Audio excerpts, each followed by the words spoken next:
ആ സമയം നാരദമുനി മൃത്യുഞ്ജയ ദർശനത്തിനു വേണ്ടി കൈലാസത്തിൽ ആഗമിച്ചു.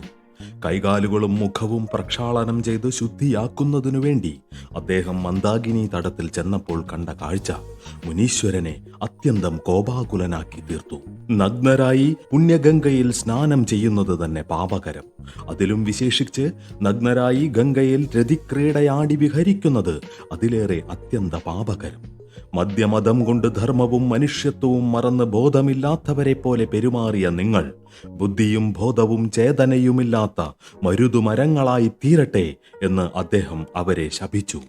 കാമകേളി നടത്തിക്കൊണ്ടിരുന്ന കാമിനികൾ കമലാസന സൂനുവിനെ കണ്ടു ഭയപ്പെട്ടു കരയ്ക്കു കയറി പല വഴികളിലും കൂടി ഓടി എവിടെയൊക്കെയോ മറഞ്ഞു. മുനിശാപം ഏറ്റതോടുകൂടി കുബേരപുത്രന്മാർക്ക് ബോധം തെളിഞ്ഞു.